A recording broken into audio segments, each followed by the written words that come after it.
You're listening to Spainfully Honest, the podcast where me, Paul, and me, Catherine, talk about what it's really like living in Spain. Each week we'll share stories, tips and honest conversations about daily life here in Spain. The good, the bad and everything in between. Whether you live in Spain or you're thinking about moving or you just want to know a little bit more, you're in the right place. So grab a coffee, get comfy and let's get Spainfully Honest! Hello and welcome to Spainfully Honest, episode 26. 26. Half a year, that's half a year.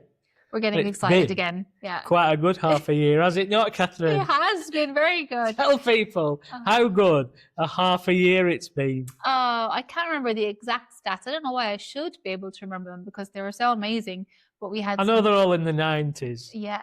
Like high 90s. High 90s. Yeah. We had our stats back from Spotify as part of the Spotify Wrapped for creators.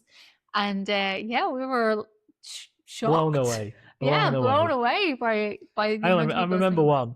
98% most talked about. Most podcast. talked about, yeah. I really liked as well, though, in the top 10% for video podcasts. Yeah. As well. I thought that was really cool. So how good is that? Thank you to everybody for watching, because that's down to you. Yeah. And Spectrum as well. Spectrum and the Euro Weekly and everyone for sharing the podcasts. We really appreciate it. And the guests that we've had on. And the guests, making it interesting, because it wouldn't have that many people following it if it was boring. Just us waffling along every week. So thank you, honestly. We were so chuffed when we got that. So happy about it. So chuffed. Thank you. It's brilliant. Well, we really enjoy doing it. I mean, it's fun. We enjoy it as a thing to do. But to realise that, that many people are sort of, because one of them, I think it was 94% shared and everything. Yeah. So really good. Yeah. Amazing. Really good. Really pleased. Cool. And so this week is another episode in our countdown to Christmas, our third episode about Christmas. And this week it's going to be all about the Reyes. Yeah, because this is Three a bit kings. different. This is a bit different to the UK and Ireland, isn't it? Yeah. So it's like an extension of Christmas. So in the UK, it's sort of 10 days, perhaps. Well, you've got like another week, effectively, after. So it's good. Really adds on. I really like it. And it's kind of like, it really extends the whole Christmas period, doesn't it? Because especially when your kids are off until that date anyway. Yeah. They are in there Ireland are some as well, things that you need to think about, I think, as well as a non-Spanish family, especially if your kids go to a Spanish school, because it is more important to them, the Three Kings Day, than Christmas Day for present giving and stuff. And so if your kids have got Spanish friends, you need to bear that in mind. Yeah.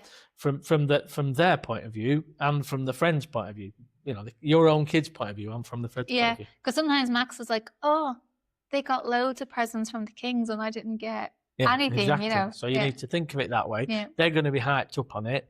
They're going to be full of it when they go back the day after. Yeah.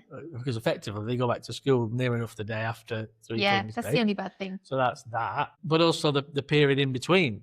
If you've given everything and then you thought, I'm not going to get anything for Three Kings, all their friends are going to be so excited about what's happening on the following 5th or whatever, and your kids kind of like winding down almost. Yeah, so be careful with it. Yeah. But it makes it better. Just extends it. It's just more. Don't get more, just spread it out a bit more. It's just more celebration, more fun. Yeah. But just a little bit of housekeeping before we start. Oh, yeah. Number one, if there are kids nearby, there will be discussion about Santa and Christmas and the Three Kings and etc. So if you want to listen to this when they're not around, or send them out of the room or whatever before you start listening. And then also, this is going to be all but Three Kings. So if you missed our other episodes, the one we have Expat Christmas in Spain. So if you want to know all about like how to make it more traditional, reference your home country, UK, Ireland. Where to get things and that we know about. Yeah. You've got your episode. I call it Expat Christmas in Spain. And then the following week we did like Spanish. What the Spanish will do. Yeah. Spanish. It sort of suggested that you should mix. Do both. Definitely. Yeah. So if you want to hear about that, listen to those. But this one's going to be all from New Year's onwards. We covered New Year's, so it's going to be after New Year's up to Three Kings. Yeah. And then also what we're going to do as well in this one is just talk about some things that happen in our area. But a lot of the same things will be happening wherever you are. Yeah. In the cities and the towns.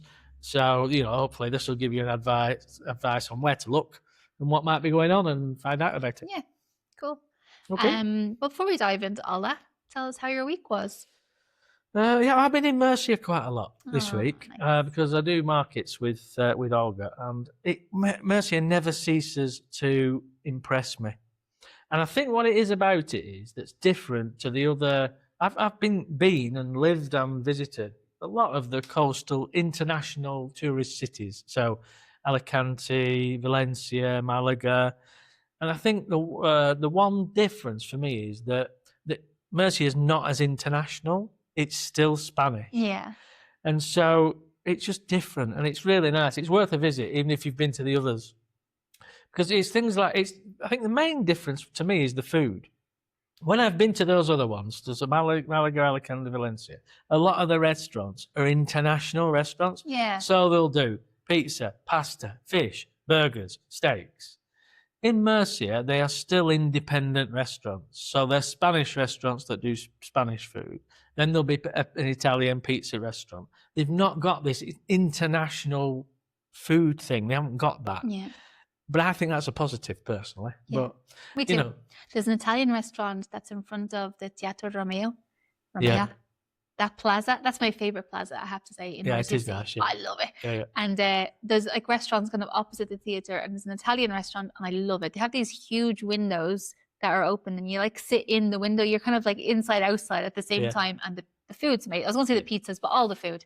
But there's so many places like that. I know what you're talking about. It's just different. Yeah. I mean, I'm not knocking Alicante. I like Alicante, but it is different. If you go to Alicante a lot, it's not that far. Go and try Murcia for a proper Spanish experience. Yeah. It's not, like I say, it's not as internationalized as other cities. It's more. I met some people there, and they lived in Torrevieja, and it's the first time they'd ever been, and they absolutely loved it. Yeah, a bit different. So as well as being authentic and still Spanish, it's really pretty as well. Like it's not just authentic; it's really pretty. It's definitely worth a visit. Clean. The other thing I was going to say, I've still got the rash on my forearm. I forgot some people might not be watching. On my forearm, my rash. So I'm going to the doctor's again tomorrow. Hopefully, get rid of my rash. That's good. And one last thing, real quickie. Bought my emergency light today for my car. This is big news. $29.99, but that didn't include tax. A little bit sneaky on the window, so it ended up being $29. But no, it didn't seem too bad. That. Yeah. Do you want to show them? Well, three of them. Yeah. What's this called now? The V16 something. Yeah, so it's V16. It's DGT approved. It's linked to the car, which I did ask that question to the man in the shop because I thought, is it linked to the person or the car? But it's linked to the car. So, because like with my car, sometimes my mum will drive it. So I thought if it's linked to the person, you must have to register loads of people. But no, it's linked to the car. Yeah. So it's now obligatory to use these in Spain from the 1st of January. From the 1st of January, and they must be the DGT one with GPS and the V16 model, or else they're not covered. Yeah. And that has effectively has like a SIM in it, like a phone would, that's valid until 2038. So I'd have to buy another one in 2038. Well, that's a good LTE. I think that's fair enough. Yeah. Brilliant. It's got batteries in. It's got a monitor on the side to say how the batteries are, what the level they're at. The only thing is, I don't know, if you don't use it, do the batteries wear out? Don't know. Then we have to keep an eye on it. Well, check out, if you want a little more information about it, you've got Murcia Today, or Spain News Today as well, same company. They'd have loads of articles breaking down, you know, everything you need to know about this new rule about needing to use this light on your car. And also a new one they popped up, which a lot of people were worried about, is how to test it. Yeah, well, how do you test it? That's what I was thinking about batteries. If I sort of press the button to see if the battery's all right, the Hawaii 5 and the Sweeney turn up outside my house. So they've done an article on Murcia Today about how to test it as well. So go check out. I'll have to watch that. Murcia Today. Anyway, so that was our bit of local news to keep you legal. I think it's a £200 fine if you don't have one after 1st of January. Yeah. So there you go. That's where I got mine from. That was just up the road, but you can get them everywhere. I think Spectrum are selling them on Spectrum, TRER as well, so you can get them on there. Oh, you can get them on Amazon. You just have to check that they are the right ones. Yeah, it'll have the little DGT on them. Yeah, and a proper one, because I did see one. I saw one in a Chinese shop, and it may well have been legal, but that was not an official DGT sticker. It looked like somebody done it with a pencil. Oh, God. So avoid them, perhaps. Yeah, good. Right, come on then, let's go. Well, since Paul didn't Episode ask, 26. I had a lovely week. Hiya, Catherine. What did you do this week? It was a lovely week. What did you do? Fill me in. Forgot. Because you was here. I forgot. We had the long weekend in Spain. That's when we just finished filming. So it's been lovely. So we had the 2 bank holidays. One's on a Saturday, so some people get to have a day off because usually you get the 2 days off. Did they bridge the Friday then? Did anybody bridge the Friday? I think some places did. Some closed regions, early, perhaps. Yeah. And then obviously the Monday, which most people had off. Yeah. Unless you're in like restaurants and stuff, but still, because it was a Monday, I think a lot of people decided to keep the day closed because they would have a busy day on Sunday. Alex works in a restaurant, and he was Saturday and Sunday was so busy, but his restaurant still decided to close on the Monday. So to have the day off, to give them the day off, Yeah. San Javier it's a funny time for San Javier, isn't it? Because that's also their fiesta week as well. So they get the 2 national ones, and then I think there's 2 others that. So that, I mean, when you live there, like that week is like a super proper festivo, fiesta. So it was nice. All of us being off. I was off. Max was off. Alex was off. So we went to the cinema and we did some Christmassy things at home, and jolly good. Lovely weekend. That's good. Sorry for not asking. Now we can continue. Have you got any rashes? That I know of. Right then, here we go then. Episode 26, 3 Kings in Spain, from your award-winning podcast, Spainfully Honest. Our pending award-winning. Yeah, we'll be on the red carpet soon. Okay, so I where didn't are we put going? my Christmas t-shirt on because I look so fat in my Christmas t-shirt. Ah. Yeah. So where are we starting this week? So we left off at our last episode in New Year's. So from that week, which would be the 1st of January up until 3 Kings. Yeah. That's when, people are starting to get ready for 3 Kings. So from first New Year's Day, we celebrate that, and then people start getting ready for 3 Kings. Yeah. In Spain, and so just be really busy again. So it's nice because I feel like in Ireland just be like total wind down. It seems to be if you're in the cities, because it's a shopping week, but it's not a sale week, is it? Whereas in the UK, I mean, it's moved further back and further back. Yeah. It's become effectively Boxing Day. Boxing Day, yeah. Boxing Day is the long. I mean, there are some places go before Boxing Day, but really, but the main day in the UK is Boxing Day. Well, here the main day is like the 6th/7th, isn't it? Depending, a lot of the big places will open on the 6th, won't they? Yeah, and have that as their launch sale day. Sales will start, or the 7th, depending on what day it falls and things like that. But 6th or 7th. And does it happen in every country that like the government set the dates for sales? So companies, like, there's a day that you're allowed to start from. Not anymore. It does happen historically. Yeah, they used to do that, but now it's sort of cool. I mean, there are, because in Spain there are the same laws about sales. In fact, I think they're actually stricter than the UK. Definitely. About how many days you can do, how long it's got to be on offer before you can sell it, etc. Because we had that with the sofas, didn't we? Yeah. But it's not as strict as it used to be. It's gone less. It's a little bit more flexible. You used to, in retail, when I first came to Spain, you used to have a winter sale and a summer sale, and they were certain days that they could start. And you couldn't go outside those that's days. Sort of gone now. Yeah. Now what they do effectively to get around it is call it something else. Yeah. Yeah, because I used to work for a store in Spain. It doesn't exist anymore, Blanco, and they used to always put on a 50% off discount week, the week before the sale. Yeah. And oh my God, it was crazy, crazy, because it was a real 50% off as well. Sometimes people don't do a real 50% off. It was a real. In the UK, the big one for Boxing Day in recent times was Next. They used to hold people off, queuing outside, but then open at like 4 a.m. and things like that. But it was a proper sale. Yeah. Hopefully they still do it. Not like stock that they're dragging out from 6 years ago. Yeah. Like the stock that was actually in the shop is then 50% off. But there's so many changes now. It's like Zara. I mean, Zara effectively by they have a lot of ranges, but very small quantities. So effectively, it's sale all the time because it just, as soon as it gets down to like missing the size, they get rid of it. So it's different. It's different retailing to the old days when I were a lad.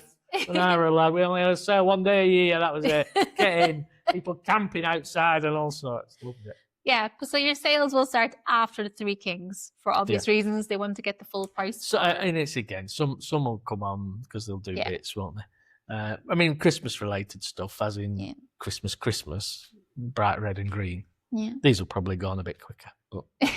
yeah. But you know what I always think is really cute as well is, you know, you go on Amazon and when you're getting close to Christmas, you'll see like the little thing that says, you know, guaranteed to arrive before Christmas. But in Spain, it'll pop up obviously after Christmas, but before the Three Kings, guaranteed arrival before the Three Kings. So it does it for the Three Kings. So you got a bit longer. Yeah, so it's like, that's good. I mean, that's good for you as a parent. If something doesn't arrive, you can just move it to the other one. We had it was a long time ago, but we had like when we were selling the furniture, we had quite a bad run up to Christmas, and it was a bit of a panic. So we bought bits for the kids. But then we had a really good week after Christmas, and so then we did a bigger Three Kings. The Three Kings were very generous that year. Yeah, they were. What happens basically on the Three Kings? So January 5th. Yeah. Which is have I skipped something? No.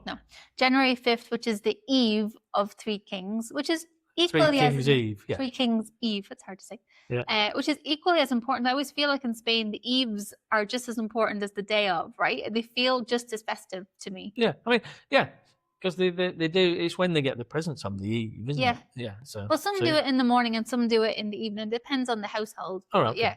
I've seen people like that. I know Spanish people waking up and getting them, and I've seen people do it. And I think because we learned a lot of, because obviously we were new here. Well, everybody that moves here is new here, but we were new here with small kids. And they went to a Spanish school, so all their friends were going to in Satina Village. They were doing where the kings give the presents. So the kings come. So you would go like the day before, and you give a present in with your child's name, and then they would call them out, and they have to go up to the king and shake the hand and sit on the knee and have a photograph taken of it. Fantastic. But that's, you know, great integration. Yeah. But that was totally new to us, obviously moving here, you know. Yeah. So, but that if you're in, I don't think that happens so much in cities, but it'll happen in zones of cities, areas within cities. Find where your local sales centre, but usually linked together. Wherever the pavilion or the and see if they're doing town it. Hall go in and see. And what you usually do is a couple of days before you take one present in for a child, put the name on it. And then you go and sit in the audience on the evening with your child, and they'll call you out to come up and collect your prize and get that present, collect the present, take a picture and everything. Really nice. It's cute. Very nice. Yeah. So then on the 5th, which is the eve, all kings, I was going to say, Three Kings Eve. They also have what they call the Cabalgata de Reyes. So it's basically a parade. It's the Three Kings Parade. They call it Cabalgata. Three Kings Parade, and they're really extravagant, aren't they? They're so cool, and every town will do this. So every town different in sizes. Spain, yeah. Some will be huge, some are famous. The ones in the the main cities are proper parades. I mean, there'll be 30 or 40 floats probably at least. Huge, extravagant parades, and then but every town will have their own. And the really cool thing about them is that they throw out like toys and presents and sweets. Those little bags of crisps and things like that. Like proper stuff as well. Like footballs. Last year they were trying out like fancy dress costumes and like colours and all sorts of stuff. A lot of the things are promotional things, aren't they? You know, they'll get companies to create something. I think we did some footballs one year with DFS on. You know, but you know, they're great and the kids love them, don't they? Yeah.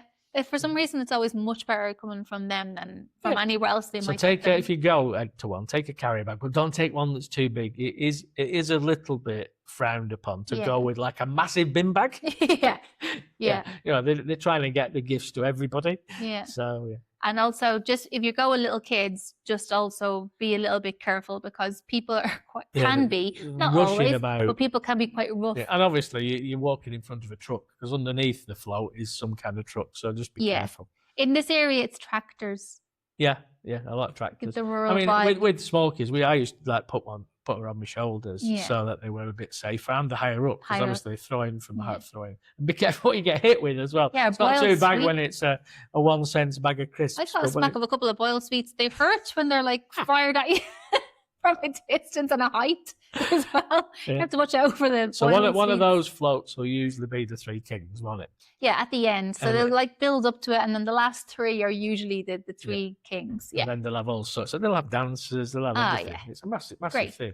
Yeah. One thing I would say, if you're going to one of the ones in the big cities, is go early, as in the morning. Don't think it'll start as soon as it goes dark, like 6, 7 o'clock. I'll go at 5:30. You won't get anywhere near it.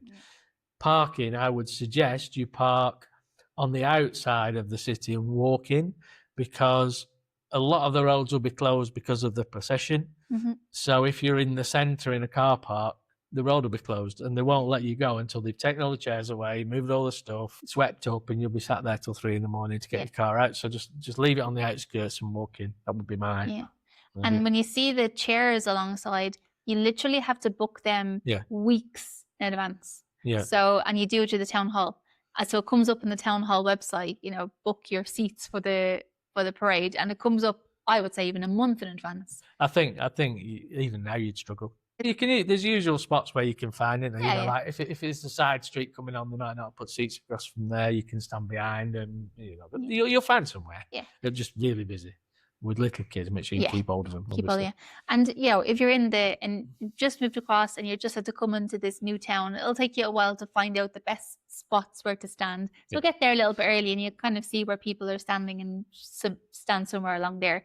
We have our spot now, which is really good. But still, it's a spot where you can see everything, where you can kind of get the stuff off the Three Kings, and where people don't trample you so much. But still, there will be. It's like, because obviously there's always going to be that age, like teenagery, tweenagery kids that are there that can go without their parents, and they get carried away, and they kind of go sort of start to middle. If you go at the end, there might not be a lot left. Might not have a lot left. Although sometimes they kind of like, oh God, we've got loads left, and they start firing it out. It could go one way or the other. They are portion control.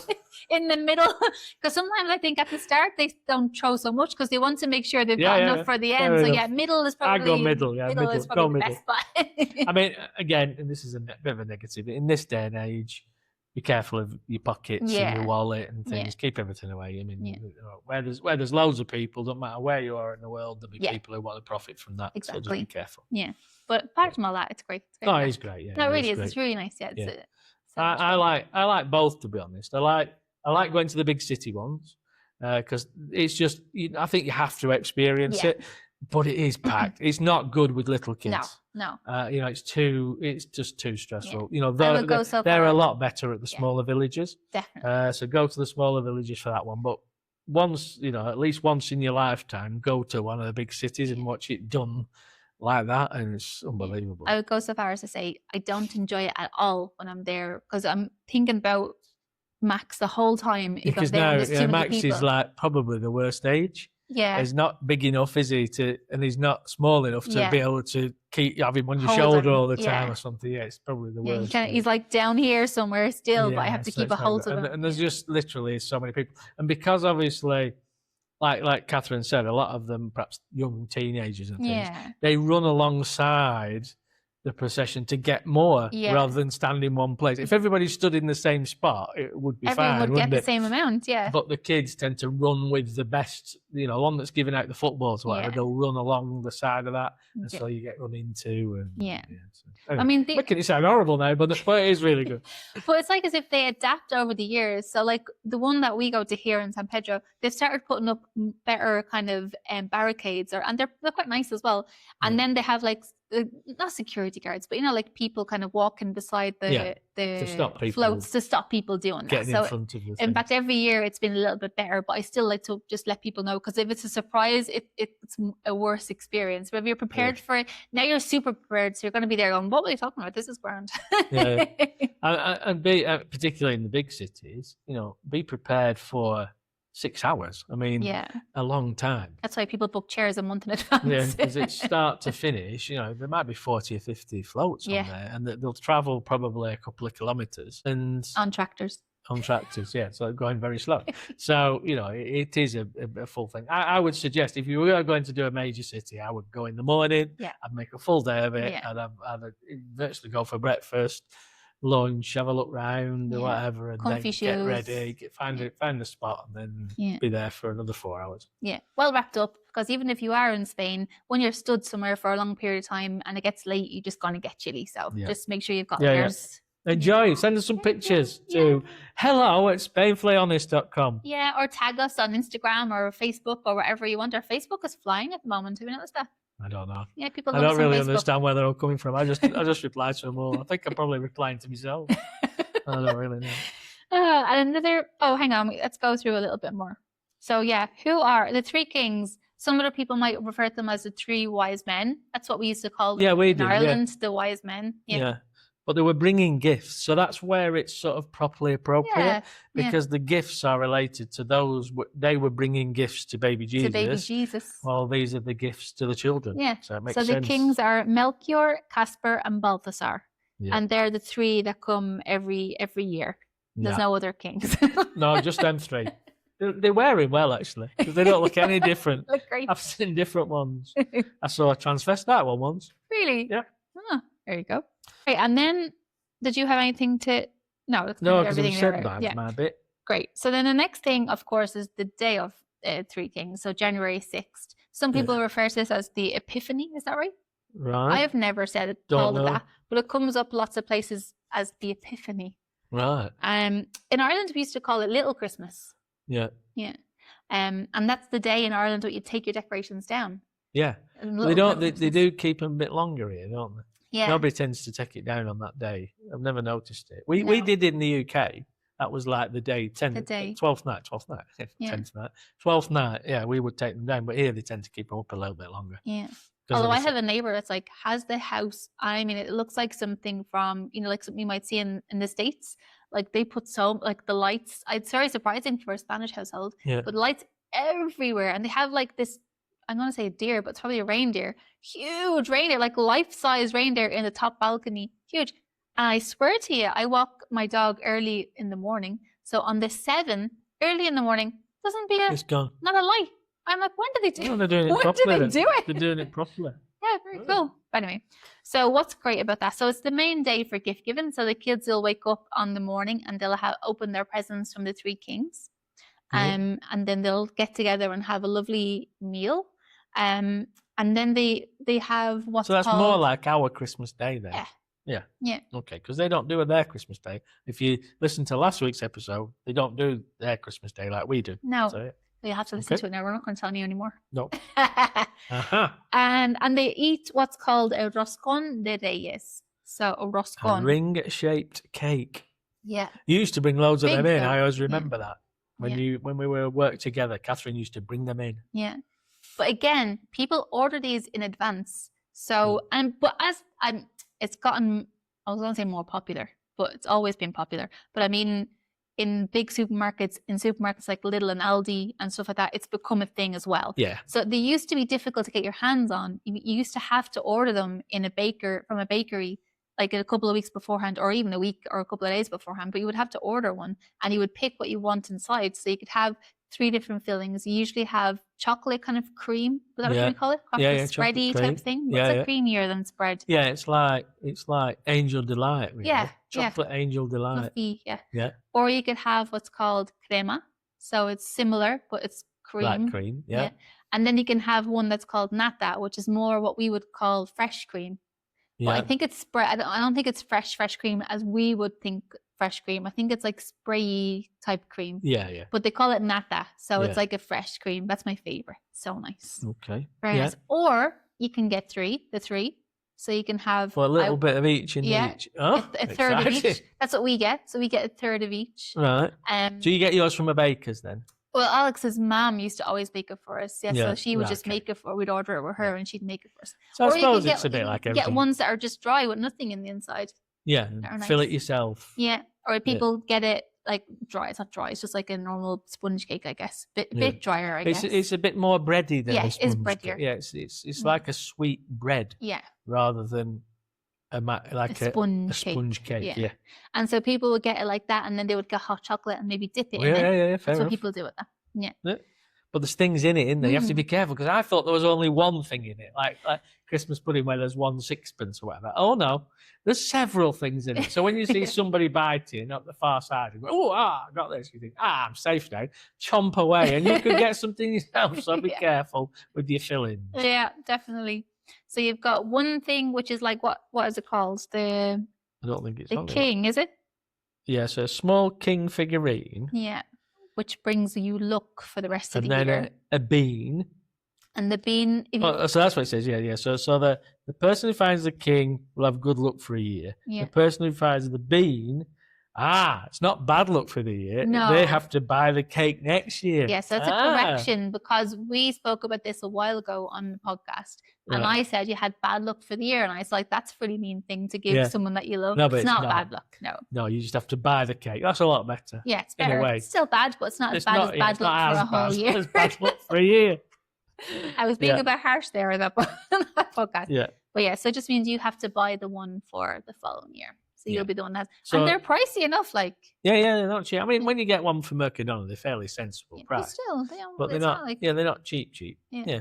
But they're nice, though. I like them. They're like, what? They'd be close to 20 quid. Yeah, a good one. 20, 25 quid. Everything's gone up this year. Probably 30 quid this year. But then I saw ones advertised. I haven't seen them, so I don't know what they look like. But I've seen them advertised in the magazine. I think it was Lidl, I want to say. And they have like a, what do you call that biscuit? Biscoff? Yeah, Biscoff, yeah. Biscoff, I say Biscoff. That's a fish, isn't it? Biscoff. Ones. Biscoff. Yeah. And then a pistachio one. Oh, right. Because people getting into pistachio. Everybody's into pistachios at the minute, aren't they? They're going mad for pistachios. And they were like €8-9, I think, priced. But now listen, they could be much smaller. I haven't seen what size they are, because when you pay, I think around 20-25 Yeah, I mean, I'd say the Roscons are like 30-35 centimeters. Yeah, like they're a good size. They're as big as that, but square, aren't they? Yeah. Well, it's more. Might be smaller than that. Yeah, but you know what I mean. The box is square. The box is square. And there's a weight to them as well. She's on one today, isn't she? There's a weight to them as well. Like, they're like, because it's like more of a bready sponge. It's like because that one that we got for when we were showing about the great value things from Mercadona. Yeah. They're bigger than that, aren't they? They're big. Perhaps don't weigh as much. That was heavy. That was a heavy cake. It took me like 2 weeks for us all to eat it. It's very tasty though. So yes, that's what Roscon de Reyes. Definitely get one. They're delicious. Get one of them. Yeah, have one of them. With a bit more chocolate. Oh, we talked a little bit about probably next what things that happen in your town, and one of those things I don't think we have written is that, and this won't happen in every town, but some towns do like a massive Roscon de Reyes. So I think it's one that's really famous. I think it's Torrox, I want to say, in that area, or is it somewhere in Almeria? I can't remember. Anyway.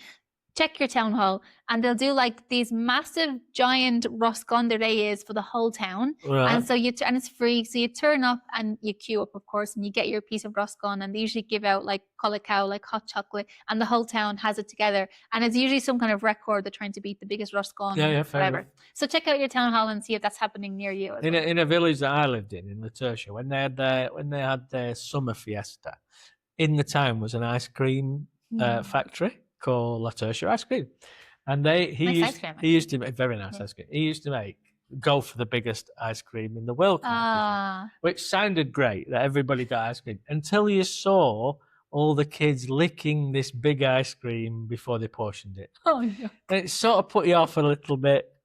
What was that on his nose? Was it ice cream? Was it pistachio ice cream or was it not? And then it was sort of, I don't think I'll bother with that. I'll go and buy a Big Macs from Nestle. So yeah, but the same sort of thing though. Yeah. And they do the massive paellas as well, they don't do the massive paellas. I saw one in where was that? In Los Belones near the American Club. That was big. That was enormous. You won't believe how many people it feeds. Yeah. Massive. Anyway. The other thing I often point out is usually when they make stuff like for more people, it's not the same quality. Yeah. So if it's like sometimes people who don't live in Spain, it'll be maybe their first time to try something at something like that. And then they're like, oh, I don't like that. That's not nice. And then they don't ever get it again. So those things are nice. Bear it in mind that they are catering for 500 people at the same time. It's not likely to be as good. Hard to cook for that many people, isn't it? So just try it, maybe get your own. If you've tried it before in that kind of a situation and you think, oh, wasn't that nice? Well, try. And your big ice cream may have been pre-sucked. You're wondering why it's so smooth. It's because somebody sucked it before they gave it to you. Anyway. Not the Roscon, though. No, not the Roscon. No. A chewed Roscon. I wonder how big the king is that you get, but massive, great big blow-up doll. Right, so that's that one. Yeah. Right, so what we thought was, because that's, it's only a couple of days, so what we'll do with this episode is we'll just get some examples of what's happening in some other places. They're actually quite near to us. Not that near, but fairly near to us about things that are going on. But we're sure that a lot of these things or similar activities will be going on somewhere near you. And this will help you, hopefully, help you find out where to find that information. Yeah.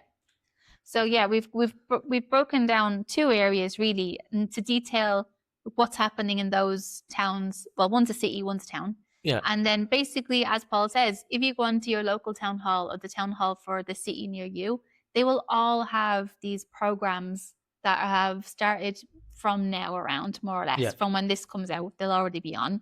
And they'll carry on all the way through until the 6th of January. And there'll be something on almost every day. Yeah. So Alicante is obviously one of the bigger cities near us. And they have got a lot of things going on. Yeah. So we've picked out some highlights from it. But if you do want the information that Catherine was saying, if you go on to alicanteturismo.com, that site has a Christmas banner that you can click on. And then once you're on that Christmas banner, if you go to the top right corner of the page, there's a little flag. You can change the language so you can have it in Spanish or English. Yeah. And get you some information up there. Cool. So what's the first one, Catherine? So the first little thing we have in Plaza de Seneca, there's children's Christmas events, including visits from Santa, from now until December 23rd. It's open Tuesday to Sunday from 10:30 to 1:30, and then from 5 p.m. until 8 p.m. in the evening, Tuesday to Saturday, and just in the morning on Sunday. Yeah, so that was like, when I was looking at it, it's like a Christmas event but for kids. Yeah. It's a big square. There's all sorts going on there. There's grottos and things in there. So that sounded really interesting. Yeah, cool. Yeah. And for those that are feeling a little bit more energetic, on Sunday the 21st of December, there's a Christmas swim. Sounds lovely. Setting off at 9:30 in the morning from Postigüe? Yeah, I'm going to something like that. Postigüe Beach. Yeah. For more information on that, if you go to the website again, the alicanteturismo.com, that'll give you more information on there. And it's another one that's done for charity, so I think all the proceeds go to charity. But I'll give you more information on that. Yeah, there's a big one in this area. I think it's Los Alcázares as well, that they do I don't know if it's New Year's Day swim. Is it New Year's Day? When's it? Oh, it's December 21st. 21st, yeah. Do a lot of New Year's Day swims as well. Yeah.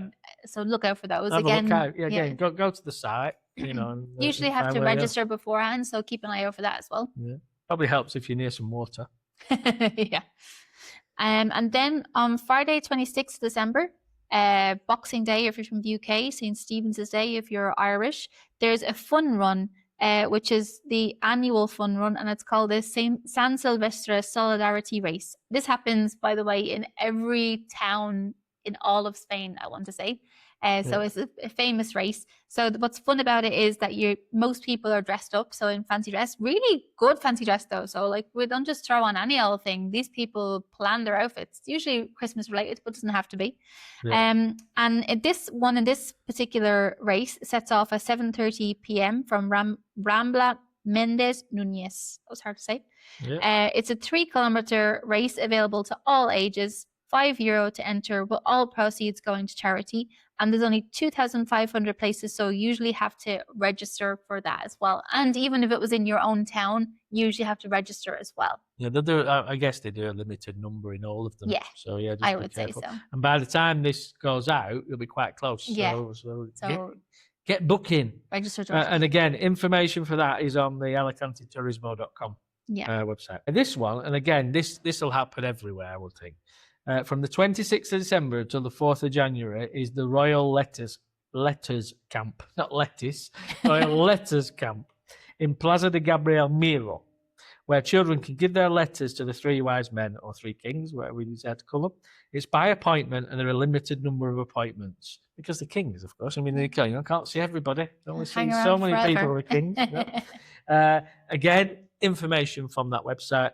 So, Catherine, repeat what the website's called. Oh, God, where is it now? Oh, okay.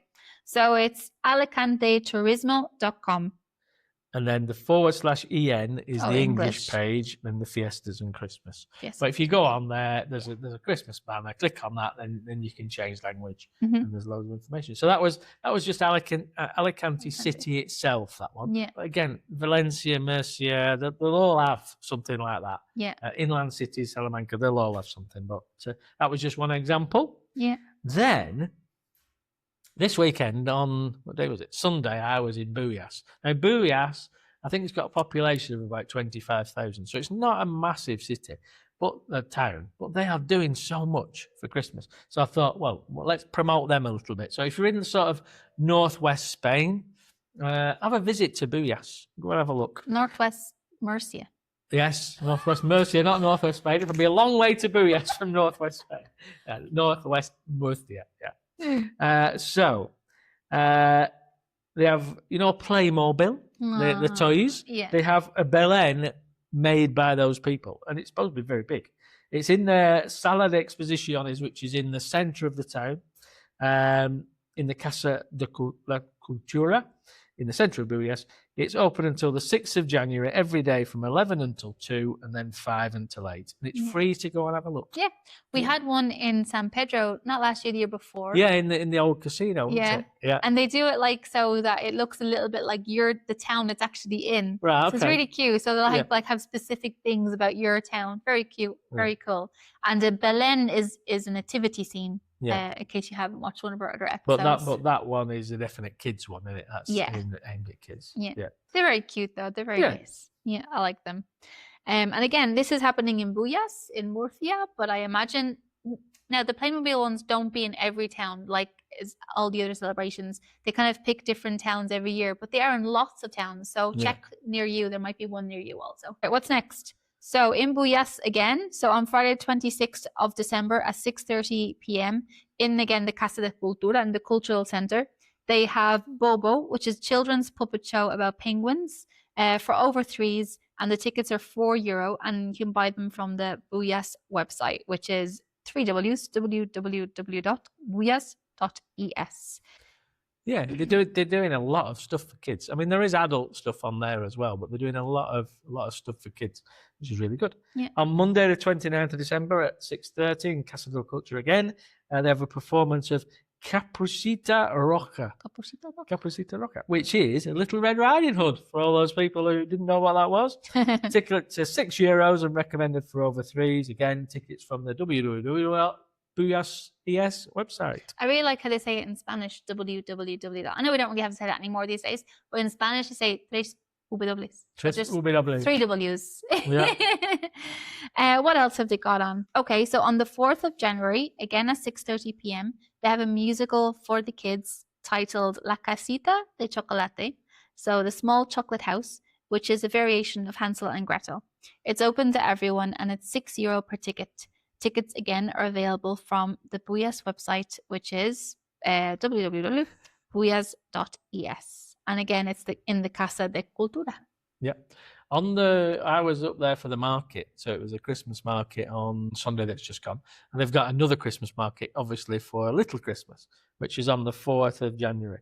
And it's 10 until 2. And it's what I think of as a proper sort of, how would you describe it? Traditional street market. It really feels like you're in. It could be 50 years ago because there's no cars. It's all little windy streets. All the stalls, sort of the frameworks of the stalls have been set up by the council, so they're all exactly the same. And it's just lovely, and it's behind the Casa de Cultura. And it just winds down through streets. And it amazes me that the people that live there, because they effectively can't go out because the streets are full of people. And the Sunday just gone, it was packed, thousands and thousands of people. Yeah. But it's great because it's crafts, but it's also sausages, cheeses, breads. Yeah. And in the centre, there's like a little square where in the middle of it, they always do some kind of demonstration. And this time it was the making of the Spanish breads. So they put a big oven there and they lit it and there was smoke everywhere and people were watching. Really nice. It's definitely worth a visit. Just so interesting. Yeah. As you arrive into the town, at the bottom of the town, there's quite a big car park area. Park there and walk up. Don't try and drive any further because it's all little windy streets and they're just full of people and cars. But 100% recommend it. It's like I sort of think of a traditional street market. Yeah. It's really nice. Sounds lovely. From Murcia, it's 20 minutes. Yeah. It's from great. The coast, it's an hour. I mean, it's an hour from here. But it's an easy hour. Again, but I was going to say, it's not a nice drive. Yeah, it's not a horrible drive. It's you pass some lovely countryside. It's literally all motorway. There's never any jams. And it's just when you get there, just park. You'll see the big car parks. Just park as soon as you see a space, then just walk up. Don't try and get into the middle. It's too small and windy. Yeah. But it's Bullas, is that where they have the little waterfall as well? Behind it. Yeah. Nice. Where you can go swimming and everything. It's a lovely, and there's a lot of really nice towns. Cabalgata, Veracruz, Sahin, loads at Pliego, all the really nice little towns. Yeah. But this Bullas market has been going for about, I think, 20 years now. But it's very good.